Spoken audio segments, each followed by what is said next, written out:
Enter, if you will, a dimension where up is down and left is right. Where the unknown becomes known and the known is now unknown. Where idiots run the world supreme and the intelligent are mocked and ridiculed.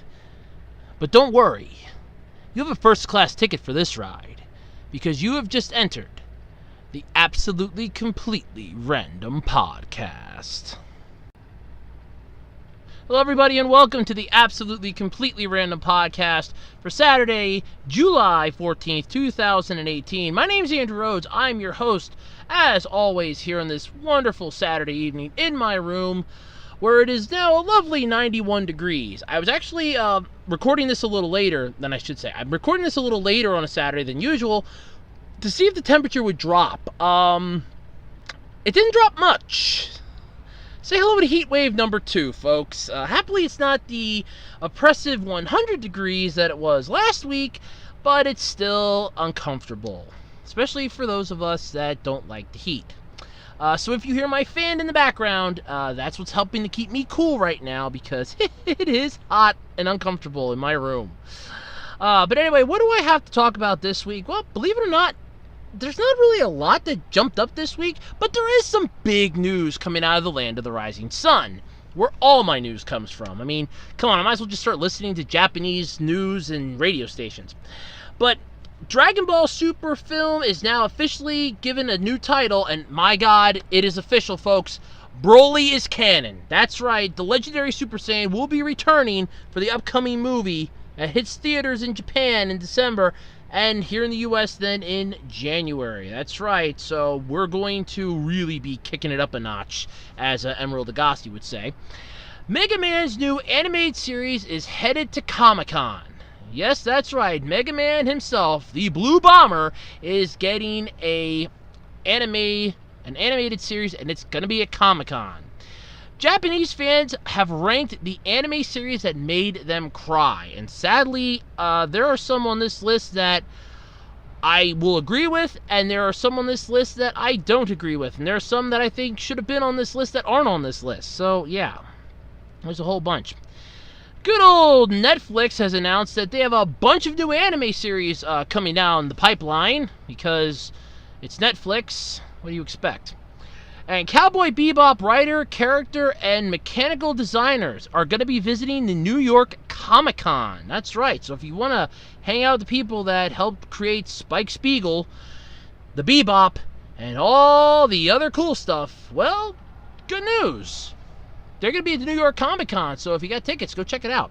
But anyway, before we get into all that fun jazz, you know, the stuff that we do here every week, you know the song and dance by now, so let's just tiptoe through the tulips together, shall we? If you're looking for oddities, weird stuff, collectibles, weird and unusual things, stuff that you just want to put on a coffee table and use as a conversation starter, check out my eBay page. I mean, I got a wide variety of weird stuff. I got just anything I can get my hands on, like at yard sales, free listings on Craigslist, what have you. Other eBay sellers that don't know what they have, and their loss is my gain. You know, I will admit I do that from time to time. I'll buy like a lot of something and I'll piece it out because, oh, I could have the patience to do this. There are people that would do that. I'm one of them. But anyway, if you're looking and are interested in things like that, be sure to check out my eBay page, ARHOADS-2012 on eBay. You can also follow me on Twitter at OtakuRhodes. It's at OTAKURHOADS. And you can also check me out on Facebook on the official Web Designer 18 Facebook page. That's right, I have a Facebook page for my Web Designer 18 channel. Alrighty, so let's go with what we do every week. How was my week? Boring, dull, warm, exhausting, and just a bit tiring. So, a lot of stuff happened this week. Besides the temperature and everything else, I was looking up some stuff on eBay, sold some stuff on eBay. I pretty much went down to my post office every single day this week. Today was the only day I didn't get down there. Yeah, but seriously, it was like every single day this week I was down there at the post office, which is honestly a record for me at this point. I had stopped and get a money order on Tuesday for something that my mom and I were ordering out of a catalog, because it's something that I wanted the last time the catalog had it. My grandfather got one, and I made the comment we should get two because it could come in handy, and this way we'll have a spare. No, we only need one, so we only got one, and turns out we really like it. And the first words out of my mouth were, gee, I wish we had a second one, because I could use one of those in my room. And for those of you out there that's wondering, it's an outlet. It's a 3-plug outlet with a switch. It's like a surge protector. Now, I'm pretty sure it's even surge protected rated. I'm almost sure of it. It has to be.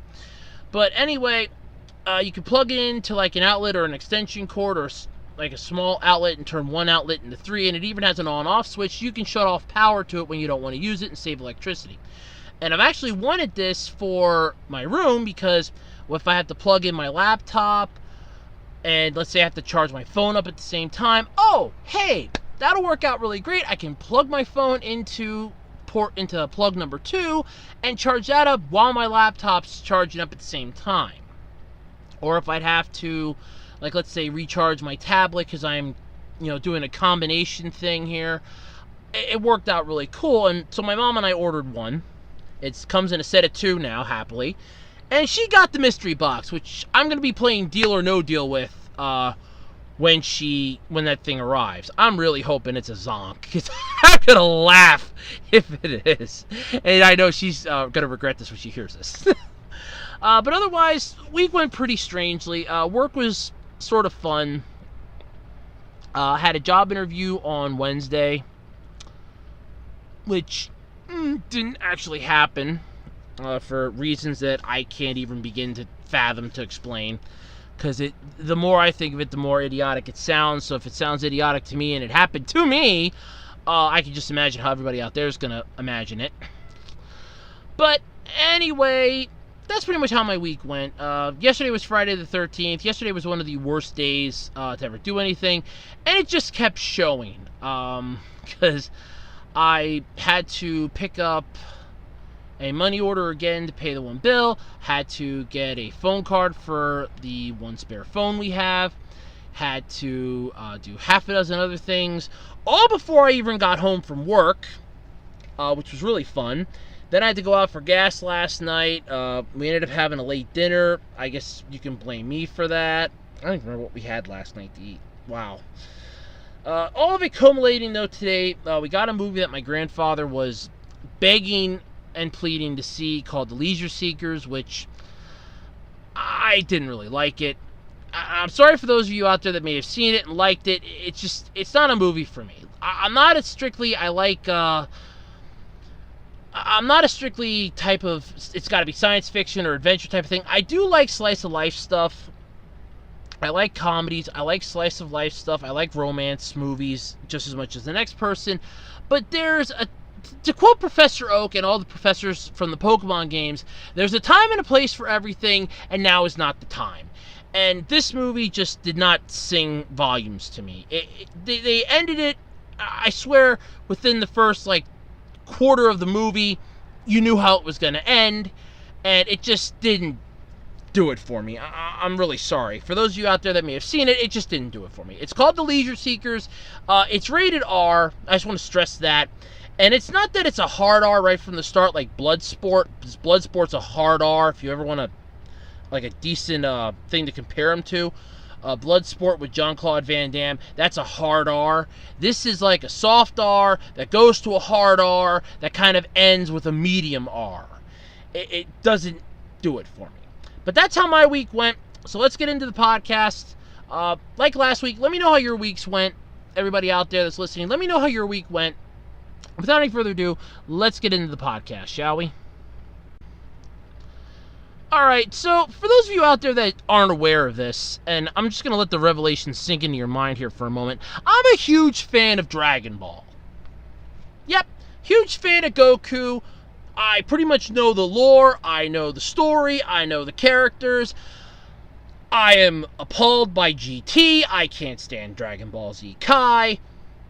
So I'm a Dragon Ball fan. I adored Super. And what's funny is that I originally hated Dragon Ball Z when I first saw it. I thought it was really dumb and idiotic, and then it just grew on me. Sort of like, everything else does. But this new movie that Dragon Ball is coming out with is going to be in theaters on December 14th. It's the 20th Dragon Ball film, and it is called Dragon Ball Super Broly, which officially, and this is what had fans geeking out. It was giving so many otaku chubbies, so many nerds were getting massive nerdgasms from this. Broly is now canon.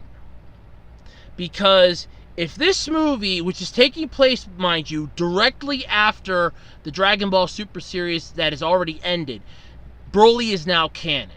Because the last two Dragon Ball Super, or the last two Dragon Ball movies, I should say, Battle of Gods, or Dragon Ball Z Battle of Gods, and Dragon Ball Z Resurrection of F, were both turned into episodes for Dragon Ball Super. The God of Destruction arc and the Frieza arc. Both of those were used in Dragon Ball Super. So, it's safe to say that with this new movie coming out, people are going, well, we're going to get the new Dragon Ball Super series probably down the road. It's probably going to be Dragon Ball Super Z, I would imagine. Like, that would be the general idea that I would come up with. Nothing's ever been reported about it, though, yet. But anyway, as far as this, it officially makes Broly canon. And that's what so many people have just been losing their shit over this all week long. And I don't blame them in the least. This was, when I saw it was Broly, I'm like, holy crap. And it's just, it amazes the crap out of me. So, they're going to be facing Broly, who is the legendary Super Saiyan, star of his own 3 movies. There was Broly, the legendary Super Saiyan. I think it was Broly's Comeback or Revival Broly, something or other. And then Bio Broly was the third one. Damn, if I can't think of that second movie. I really can't, but the exact title of it is, I think it was Broly's Comeback or something like that. But don't quote me on it. That's the one that I can't remember. And there's a reason why it kind of sucked. I didn't like it too much because it kind of, it felt cheesy to me. It really did.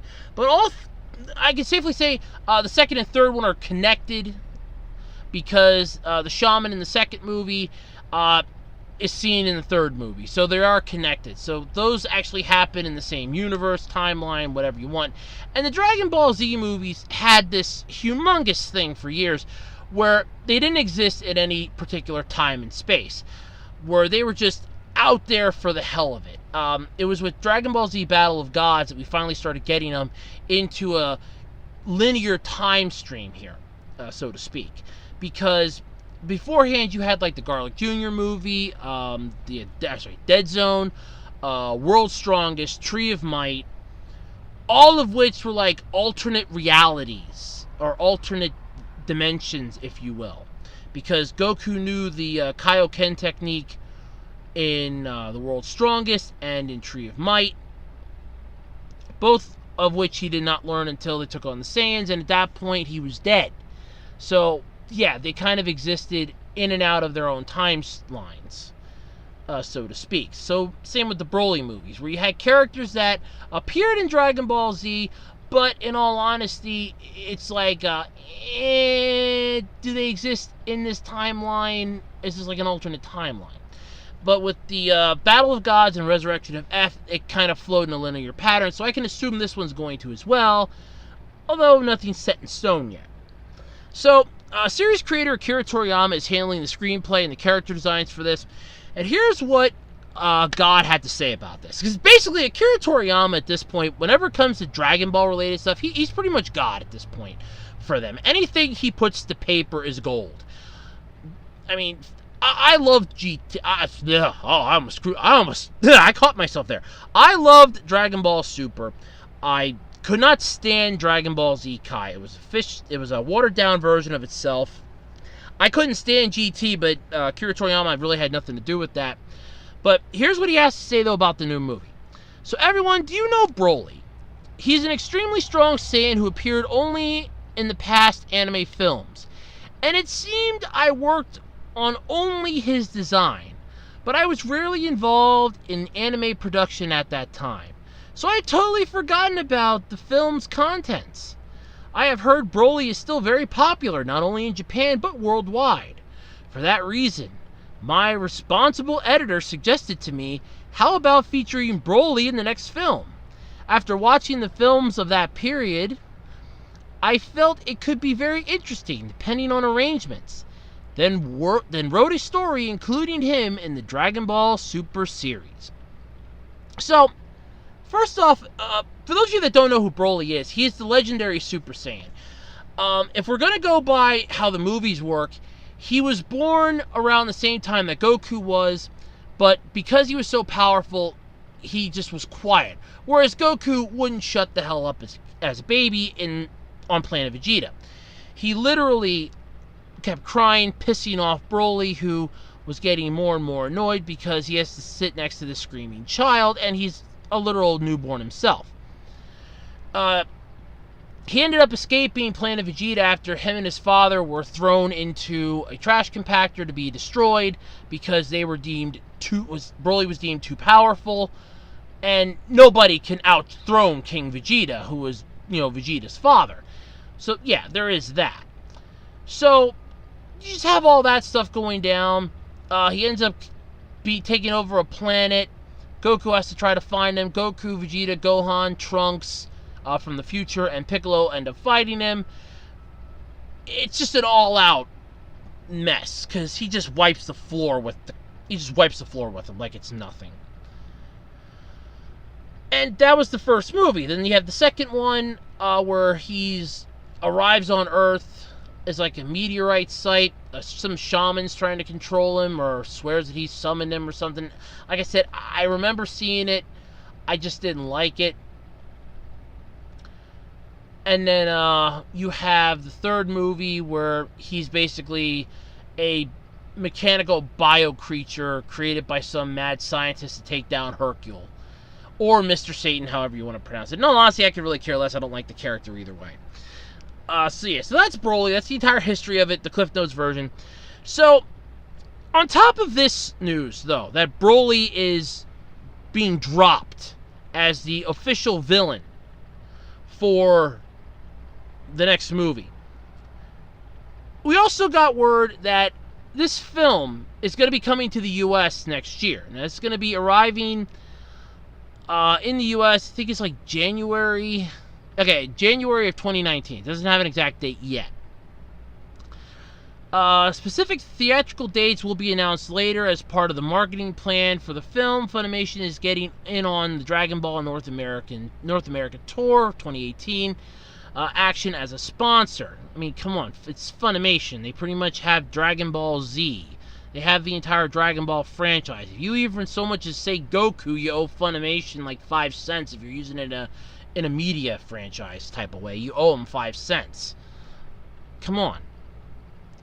The tour kicks off next week during the San Diego Comic-Con. That's right. For those of you that don't remember, that's next week. For those of you that live out in San Diego. Let me know how it is, because I'm not leaving the East Coast just to go out there.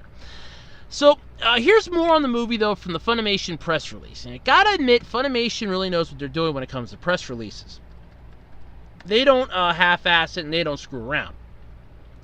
So, Dragon Ball Super Broly follows the events of the hit anime series Dragon Ball Super, the first new Dragon Ball storyline from original creator Akira Toriyama in more than 18 years. Since premiering in summer of 2015, Dragon Ball Super has propelled the popularity of the franchise globally, with both lifelong fans and new generations of children and teens. The last Dragon Ball film, Dragon Ball Z Resurrection of F from 2015, was a box office hit, grossing $8 million in North America to become the first independent film to make the top 10 list of highest grossing anime films domestically. I didn't see Resurrection of F. I saw Battle of Gods. I specifically remember going to see Battle of Gods because that was on a Tuesday night. And I remember doing this. I am going to see this come hell or high water. I got there like 2 hours before the movie started just so I could get my ticket. I had my little Goku figure with me in my pocket so I could feel like I was a little more connected, because I didn't do what the one person that came in there did and wear a complete Goku shirt, which I really would have loved to. I would have loved to have worn a Goku gi, but I didn't have any. But I remember going to see that. There was like maybe 6 seats that were empty. 2 of them were broken, and then you had like 4 left that were actually empty. But the rest of that theater was packed. I remember that very, very well. It was beautiful. But, I mean, it's just so wonderful to find out that the next movie is going to be Broly. Now, Broly, I was never really that big a fan of Broly, except for like in the video games, because he's a powerhouse. I mean, in the video games, he literally kicks ass and takes names. There's nobody that can stop him. And if you do manage to stop him, if you manage to figure out some way to beat him, it's either sheer luck or you're playing on easy mode. Because he's a powerhouse. So many fans find his attacks really great, really amazing. He was if memory serves, because I remember watching Team 4-Star play this, and occasionally Pungence. He was a massive, one of the senseis from the Dragon Ball Xenoverse 2 game, that you could learn his, like, gigantic meteor, I think it was, or something. He's popular. I won't deny he is popular outside of Japan. He's popular here in the U.S. big time. I mean, there are people all over the world that find him amazing. I mean, don't forget, San Diego Comic-Con, I think it is, or was either is at the San Diego Comic-Con, or it was on something else where they're going to have a Broly figure that I talked about a couple podcasts ago. So either way, this is something to look forward to. So if you are a humongous fan of Dragon Ball Z, and all that stuff, if you're a big fan of the Dragon Ball franchise, you can't miss this. This is going to be like the time when you saw a hero become a god, and then you saw a god become a super god. Well, you're about to see 2 super gods taking on the immovable object. And that's going to be amazing. Just seeing Goku and Vegeta go Super Saiyan Blue against Broly. I mean, if Broly goes Super Saiyan Blue, I guarantee you there's going to be nerdgasms going across the country within a matter of seconds. People will be tweeting, OMG, he just went Super Saiyan Blue. I can't believe this. It's so evenly matched now. He's so powerful. I can see that happening almost instantaneously. It'll probably knock out a Twitter server or something.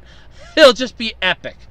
But it's coming out in Japan on December 20th, I believe, of this year. Oh, let me double check here quick before I sign this off. Okay, December 14th. My apologies. It'll be December 14th of this year in Japan. We will get it here in the U.S., in North America, sometime next year in January. So sometime January 2019, the U.S. Adaptation will be here. But for now, if you live over in Japan, lucky you, you get to see it first on December 14th. You can just consider that an early holiday present for all of you over there, because that's freaking amazing. It really is. Good old Mega Man. You know, I actually grew up watching the original Mega Man series. Mind you, it was syndicated reruns at that time, but I watched it. I enjoyed it. I thought it was cool. Then I found out that there was an anime series called Mega Man Anti-Warrior, and that was pretty much where my mind got blown. Because it's like, this is really impressive. Mega Man is basically an operating system. He's like Cortana before Cortana became Cortana. If that makes any sense. He's like the Jarvis of Land's PET. It was beautiful. It blew my mind. Then there was like there was a crappy live-action movie that I saw. I guess, I don't know if it was a fan-made one or what, but that was god-awful. I'm sorry, it just was.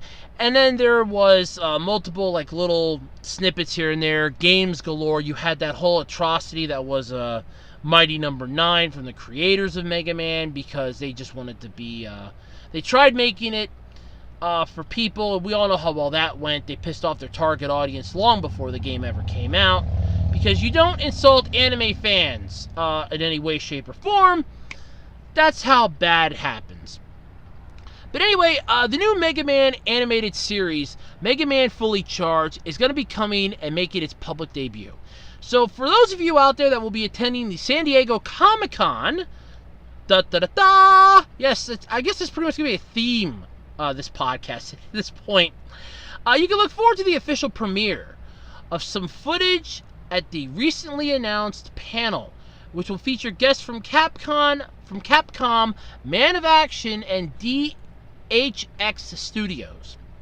So the Comic-Con website has the following about the panel, which will be from July 20th. Oh, sorry. It'll be on July 20th. So this panel is going to be on July 20th for an hour from 6 p.m. to 7 p.m. So Katsuhiro Kuchiya, Capcom video game producer of Mega Man and Asura's Wrath, Man of Action, creators of Ben 10, yay! And the team of characters of Big Hero 6, yeah! Both of those were really good. I mean, I still like Ben 10, except for the newer Ben 10. Omniverse was about my favorite. And Big Hero 6, come on. I want a sequel movie. Let's get on with that one. What is that, Pixar? I want a sequel movie to Big Hero 6. It's time. We should get a sequel movie. It's time. There's still some unanswered questions that I have about that movie. Lots of unanswered questions. But anyway, you're also going to have Logan McPherson from DHX Studios, VP Creative and Animated Production, Slugterra, which it actually wasn't too bad. I actually liked it. That was like Pokemon that wasn't Pokemon. It was Pokemon meets Digimon meets, I want to say, like Beyblade or Monsuno. So it wasn't bad. I actually kind of enjoyed watching that on Disney XD. The Deep, never saw that. I honestly don't think I have. Cloudy with a Chance of Meatballs, the 2D series. I watched the movie, sorry. Well, they're going to be giving a behind-the-scenes peek into the production of this new animated show. It's going to be aimed at kids 5 to 11, celebrating the 30-year legacy of this iconic game-based character. The panelists will discuss the background and creative evolution of the new series, followed by screening of never-before-seen footage from the show, coming soon to Cartoon Network. Well, I would say something here about it, but let's face it, everybody out there knows now about my feelings towards Cartoon Network. I mean, I'm starting to have We Bare Bears grow on me. And I mean starting to. It's not a bad series if you watch it, slowly in pieces. Don't binge watch it, but if you watch it slowly in pieces, it's not a bad show. I will admit that. It is growing on me. As far as the rest of Cartoon Network is concerned, there is a dumpster somewhere in the world where there is a whole bunch of ill-reputed trash that can never be picked up. I suggest Cartoon Network dump every single show that they think is entertaining, that isn't Steven Universe, or at this point, We Bare Bears, straight into that. Mix it up for about 6 or 7 years and see what pops out for your network, because that's about what you've been doing. But honestly, this is amazing, though. So they're getting a new Mega Man series. This could be something that Cartoon Network, this could be the diamond in the rough for them. Because right now, it's literal garbage all over their network, with the exception of Steven Universe, beyond a shadow of a doubt. But I kind of get the feeling that feels like it's trying to wrap itself up. Like Rebecca Sugar, she feels like it's time to wrap this up, because we recently just had this massive week of new episodes where you saw Steven and the Gems taking on the Diamonds, ending with the Diamonds now realizing that, oh, Pink Diamond is still alive. By the way, spoilers for those of you that haven't seen it, Rose Quartz was actually Pink Diamond, which blew my theory that I had a while back out of water along with everybody else. She was Pink Diamond, apparently, and she faked her own shattering to make herself free so that she could have her own little colony on Earth and not be tethered to the diamonds, as it were. At least that's what I've gathered from it.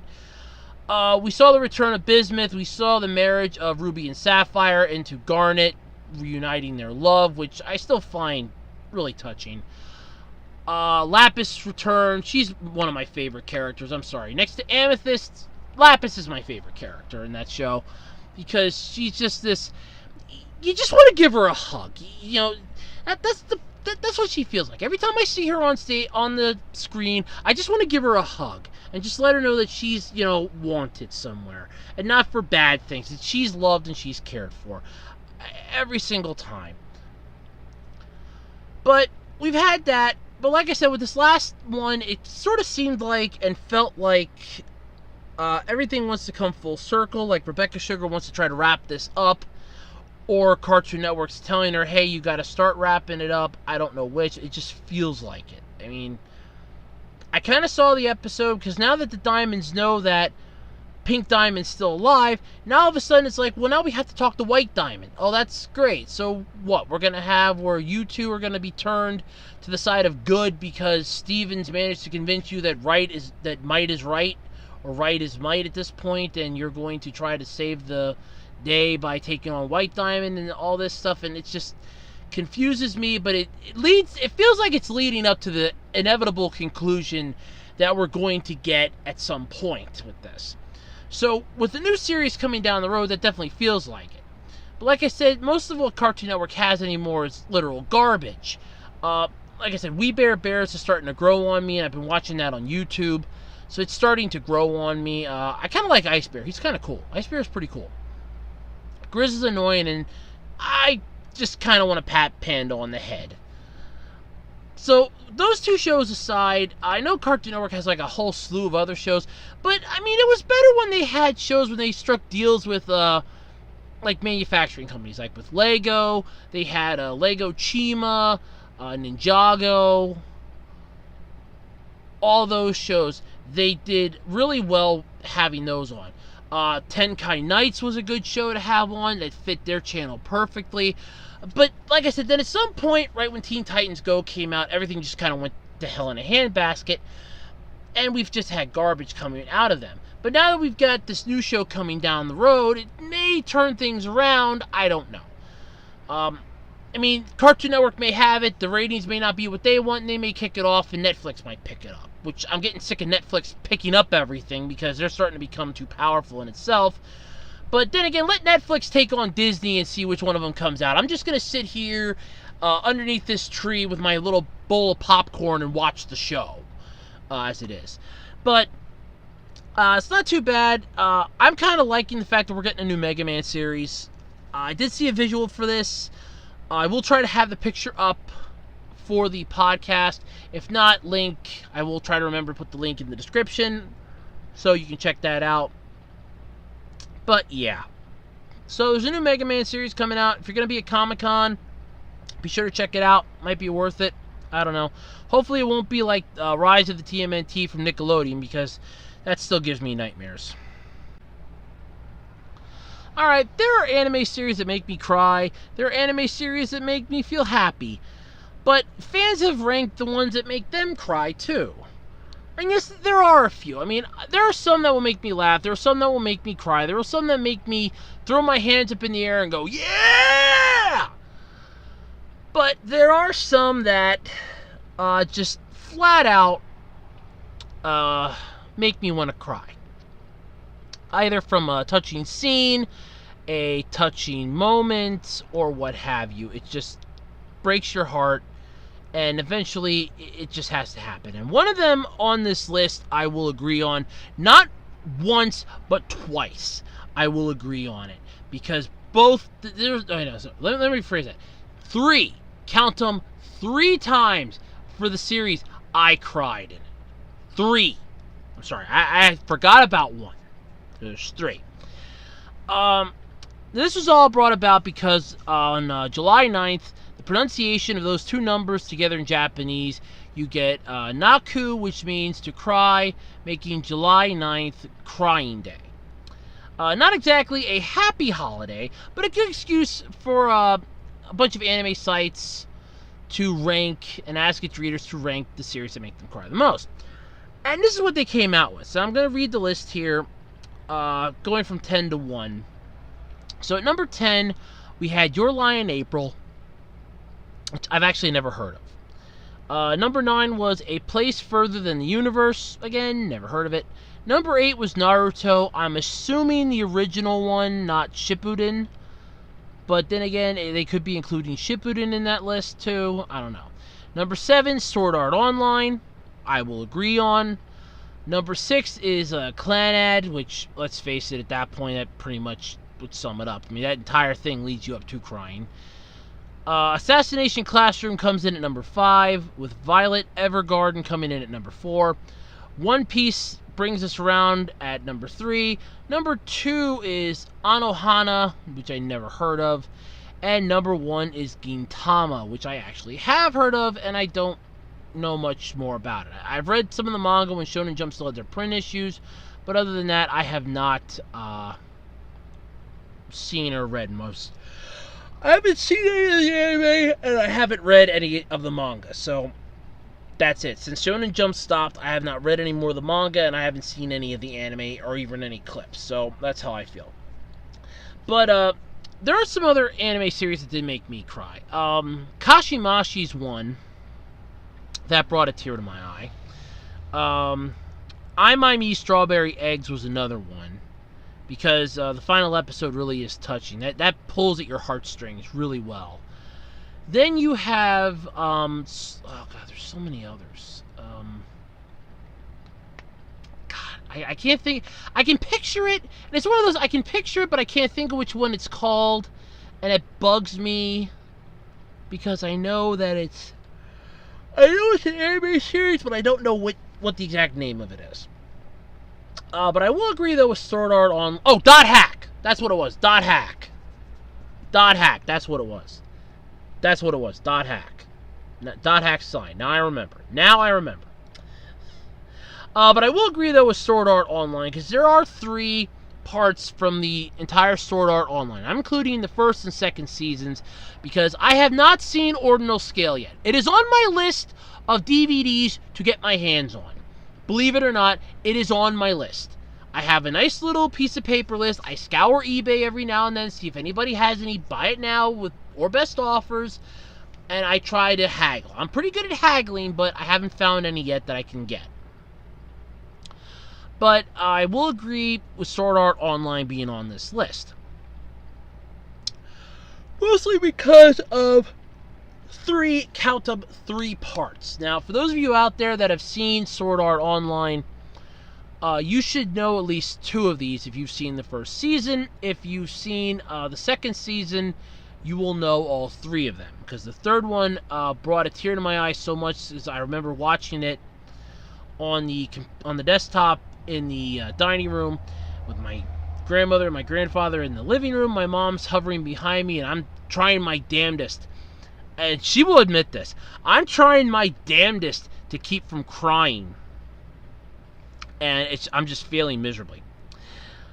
The 3 scenes from Sword Art Online that definitely will bring a tear to your eye it was the death of Achi, the one girl from the guild that Kirito joined up with not too long into the series. I think it was like episode 4 or episode 3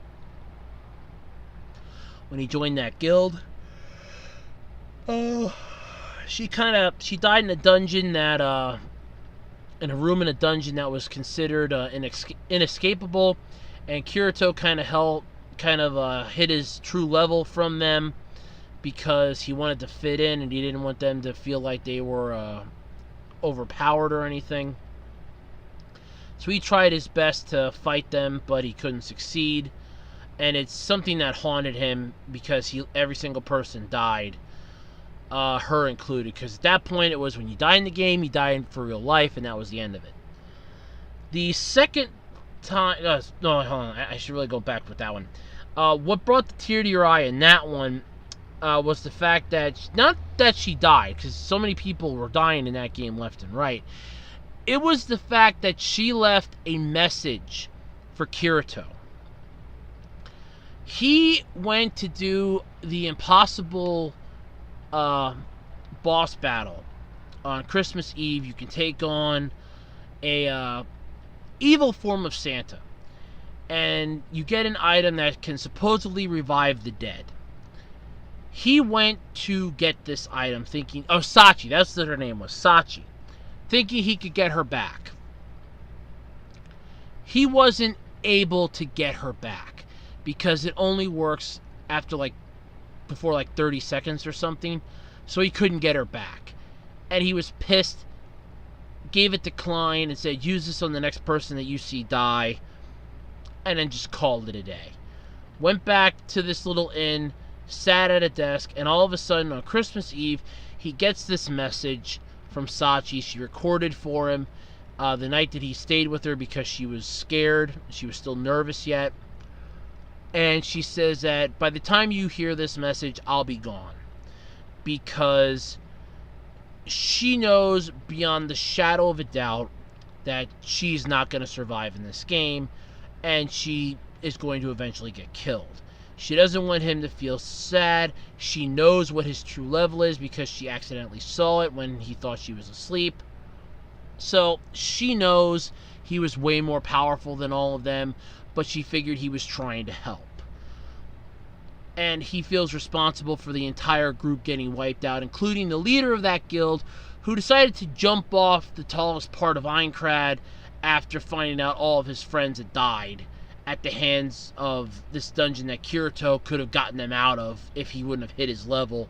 He jumps off the top of one of the highest points in Aincrad, like so many other people did after the game started, and that was it. The second death that gets you in that series is the death of Yui. The first, when she died in Sword Art Online.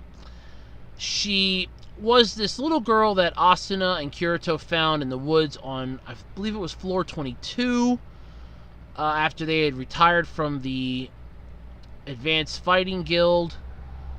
They didn't want to be involved in that anymore after the events of the couple episodes beforehand, the Knights of the Blood Order, when Kirito was forced to join, and the guy that he was training with, along with the one person in charge, were basically set up to be killed by said person.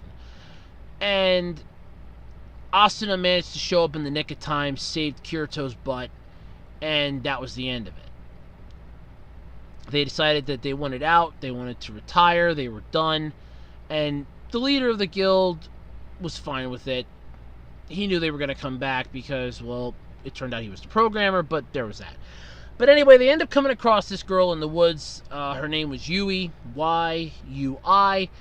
She turned out to be the emotional stabilization program for the whole of Sword Art Online. And what she basically did was that if a player was feeling down or feeling inadequate or feeling like, they didn't belong in this world, they were upset or something, she would magically appear and comfort them. She would make them feel better. She would make them feel like they were welcome, like they were wanted, that, they had a purpose that they were needed to have. Stuff like that. She ended up getting stopped by the system from doing any of that on day one. And she was forced to sit by and watch as thousands of people basically committed suicide in the game because they were killing themselves in the game, which was killing them in real life because they couldn't handle the game. They couldn't handle the fact that they were trapped in there. It was too much for them to take, and that was the end of it. So she did everything she could to try to get out, but the system refused to let her. She eventually found out that there were two individuals that, no matter who they touched, managed to bring happiness and joy to them, which was Asuna and Kirito. She appeared before them in the woods. They kind of adopted her as their sort of daughter, and she died protecting them. And how it happened was they went to the lower part of the bonus dungeon. So however far up you go in Aincrad, below at the town of beginnings, there's a section you can go below that takes you down X amount of floors as well. And they were going down there to rescue some guy that got trapped because he couldn't use the teleporter to escape. And every time he tried to get out, the one monster would come out and attack him.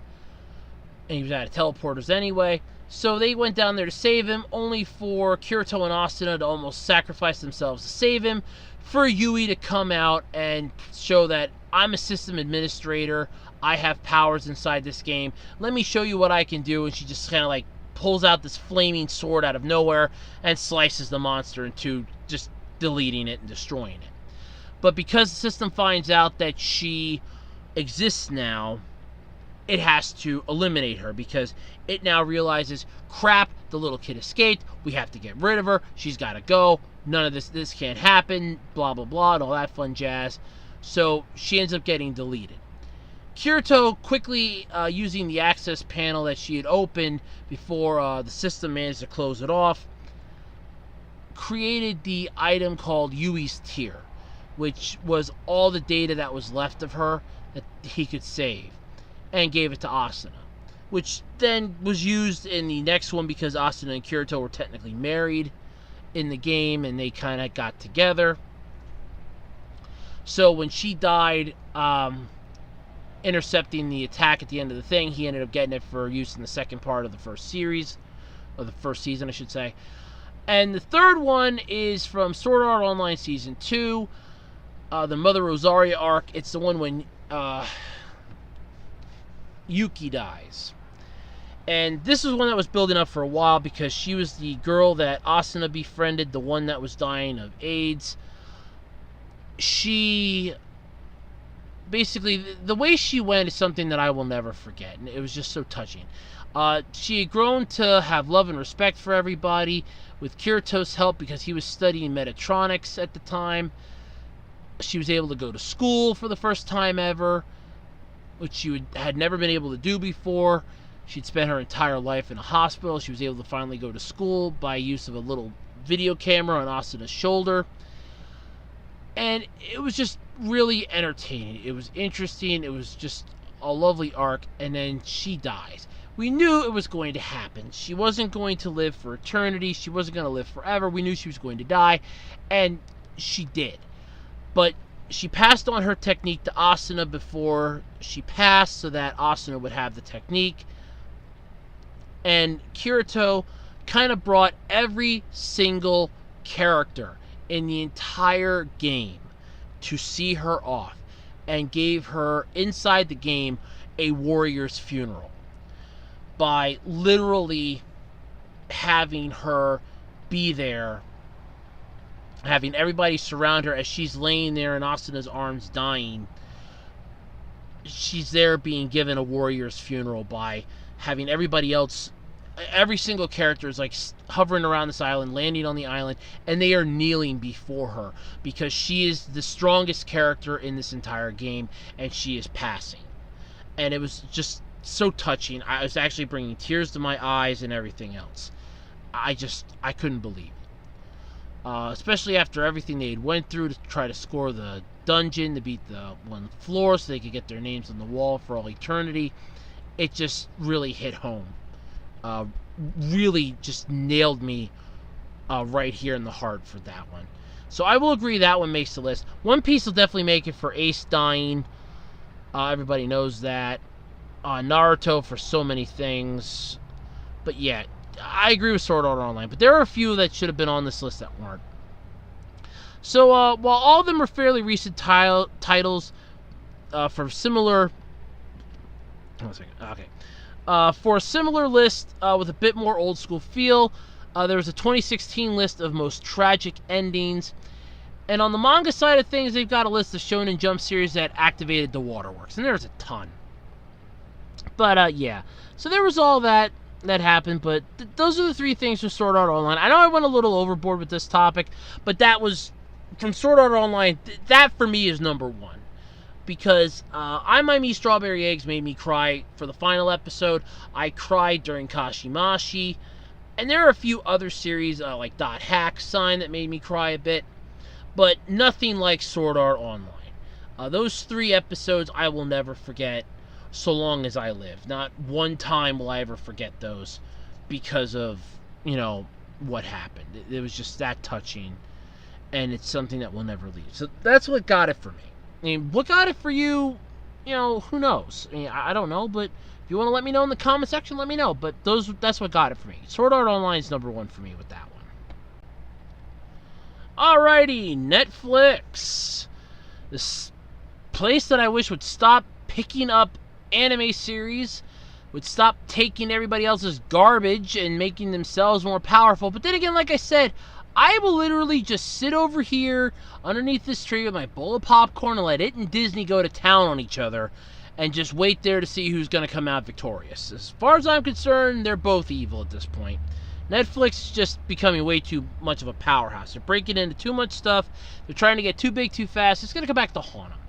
But anyway, Netflix held an appropriately themed Netflix anime panel during last week's Anime Expo.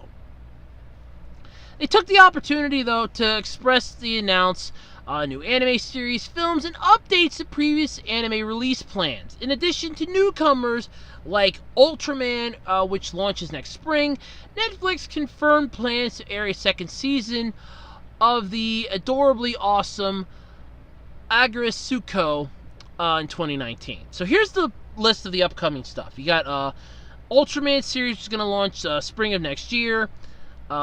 Keegan Asura is going to launch next year. Agretsuko will return for 2nd season next year. Godzilla City on the Edge of Battle is going to launch July 18th of this year. Dragon Pilot is going to launch in September 21st of this year.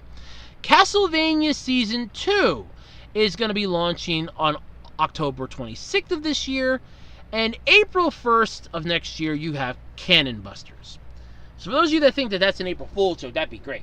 So, what's all this mean? Well, if you're a big, humongous person into Netflix, you got a lot of crap to watch. As for me, I'm just not the biggest fan of Netflix. It's not that I have issues with them. It's not that I have any complaints towards them. I just feel like they're the dumping ground for everybody else's garbage. And I kind of feel sorry for them, yet at the same time, I kind of wish they would just stop taking the garbage and say no once in a while. They're, like I said, they're trying to get too big too fast is what it feels like to me. I mean, I could be wrong, but that's what it feels like to me. Because it was only a few years ago that they announced, hey, we're going to be coming out with some anime series. Then it's, hey, we got a lot of live action shows coming up. Hey, we got all this other stuff we're doing. It's like, they're trying to be like HBO was way back in the 90s.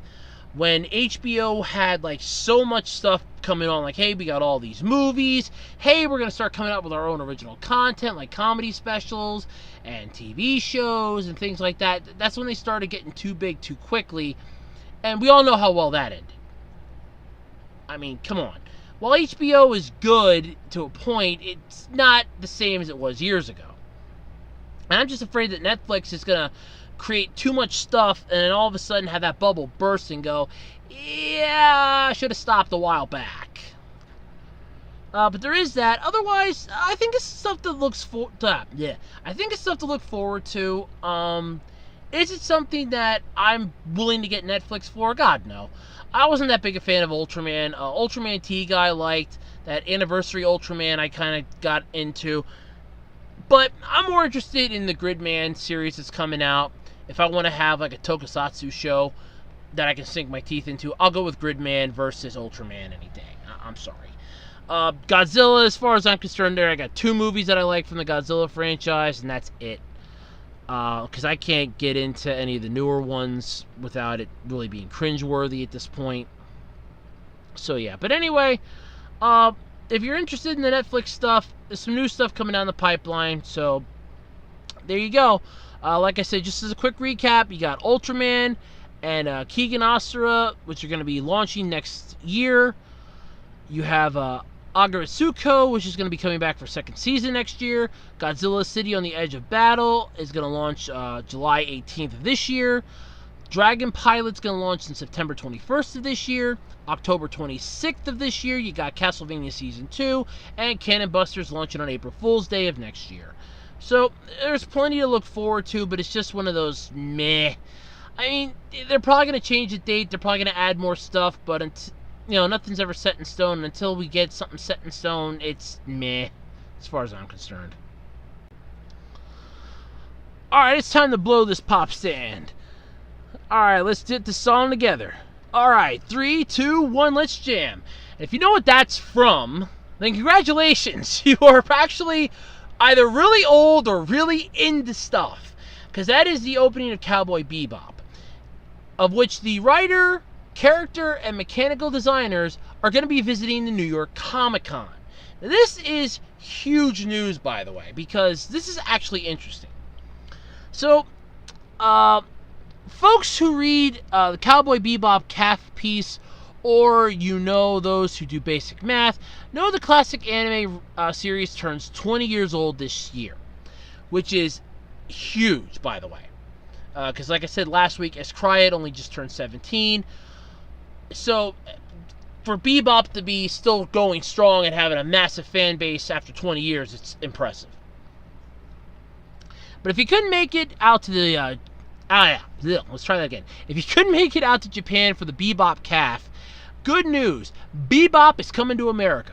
Yeah, that's right. And not like that Hanson doo-wop crap that we had back in the 90s, doo-wop and all that crap. No. It's not going to be like Hanson. It's going to be better, because it's Cowboy Bebop. I just had to get that out there. I was thinking it in the back of my head, and it's just one of those, I have to say it to shut myself up sort of things. So the screenwriter Kikyo Nubamoto, character designer Toshihiro Kawamoto, and mechanical designer Kimitoshi Yamane are all headed over here to New York Comic Con on the Eastern Seaboard.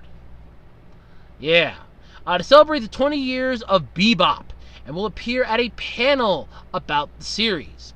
They're making the trip thanks to Funimation, who's fitting the bill for this. They're probably going coach. I'm sorry, let me rephrase that. They're probably going first class. First class, where you have no leg room, and there's 6 people alongside of you, you're cramped into a small seat, and you have no airline peanuts. I'm sorry. They're going, because I mean first class. My apologies. Now, they're probably coming over on a decent flight, but I would assume it's probably coach. I would just assume it. I don't know why, but I'm just assuming it. Well, anyway, Funimation's also hosting a chance to win a night out with the 3 Bebop albums. Fans, it should be alums, actually. Man, Otaku USA's got to do some spell checking on their articles. Anyway, fans who've pre-ordered Funimation's 20th anniversary edition of the series are planning to attend New York Comic Con can enter to have dinner with the trio on this site. Wow. They better be able to speak English, because I highly doubt anybody that's going to win that's going to know how to speak Japanese. In addition to Cowboy Bebop, though, Nobumoto has also written scripts for series like Wolf's Rain and Space Dandy. Well, Space Dandy felt like a freaking screw you to Bebop, so now it makes more sense. Wow, that's just... Okay. Get that nasty taste out of my mouth.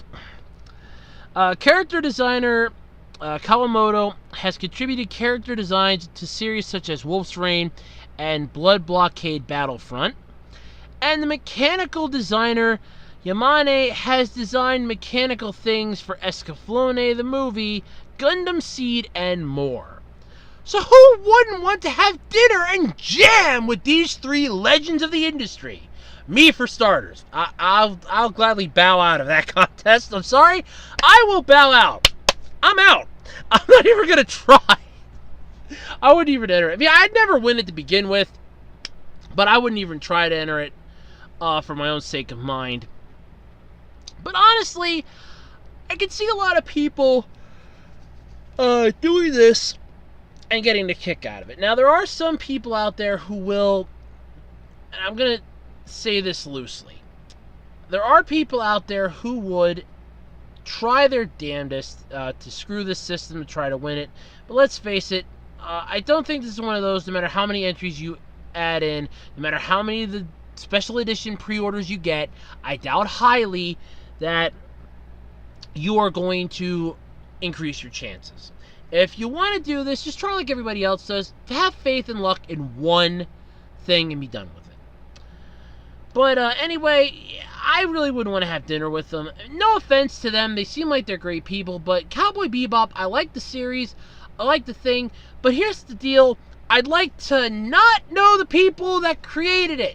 Let me have my imagination and let it not be shattered. Bebop to me is something that I always believe we can strive for with space and everything else, and we can eventually have hypergates in space to take us to like Mars and Jupiter and to the dark side of Uranus. Yes, I just heard it in my own head. I'm on a roll tonight. But anyway, I really wouldn't want to have dinner with them because then that would shatter my illusion of it. But in all honesty, it might be something for the perfect fanboy to have that, you know, is completely crazy with, I just love Bebop, I love everything, can I get your autograph? You have a chance to win dinner with these three.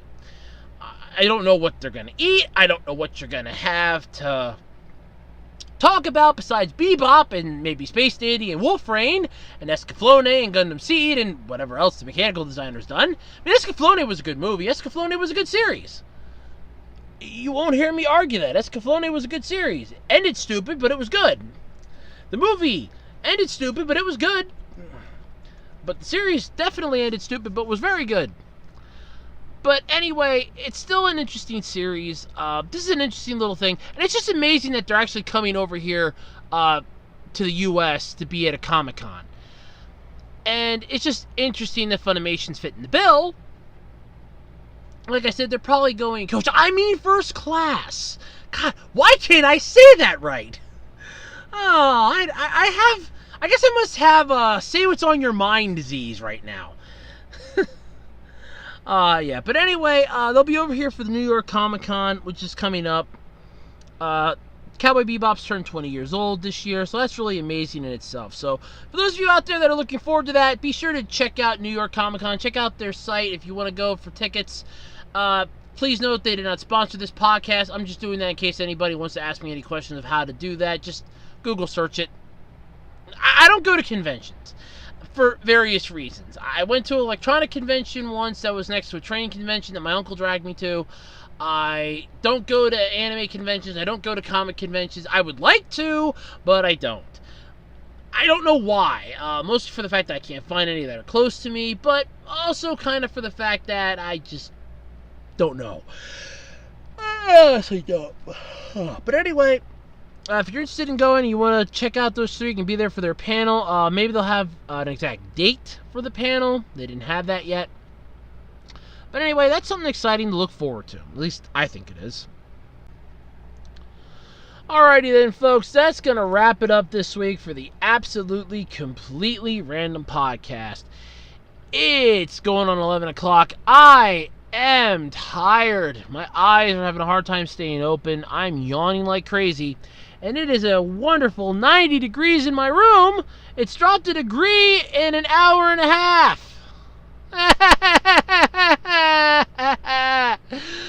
Oh, you've got to be kidding me. But anyway, for those of you out there, if you have a topic that you'd like me to talk about, feel free to drop me a link. Or to pretty much, yeah, let me just say it. You drop a link into the email address, acrpodcast@gmail.com. Or you can drop it in the discussion page on my YouTube. The discussion section on my YouTube page. Or on my Twitter page, @OtakuRoads. Or plaster it onto my page, to my wall on Facebook, for the Web Designer 18 Facebook page. I'll see it on any of those. I guarantee it. Don't forget, the second anniversary of the Absolutely Completely Random podcast is coming up. And as a special thanks for being such loyal listeners, I'm giving you the chance to interview moi. That's right, you yourselves get the chance to interview me. How does this happen, you ask? Well, very simple. All you have to do is submit your questions to either my discussion section here on YouTube, to the podcast email, acrpodcast@gmail.com, on my Twitter page, at Otaku Roads on Twitter, or on the Web Designer 18 Facebook page. All questions must be submitted by my birthday, August 18th. That way I will have time to double check and go through all the questions to make sure that there's not duplicates that I can answer all at once, and then I'm not answering the same question 18 different times.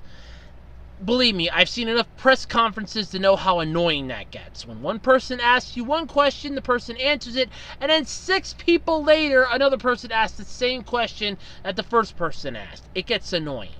This way I can go through, combine all the duplicate questions so I don't have to answer them multiple times. Plus, this gives you plenty of time and plenty of chances for me, by the way, to fix up a way so that I can make it more exciting when I answer the questions. No, I don't mean I'm going to be juggling unicycles or something.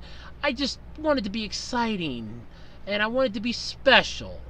So if you have any questions, feel free to submit them. You have until August 18th to do so, which is just a little over a month. Yep, just a little over a month to go yet until you can no longer submit questions.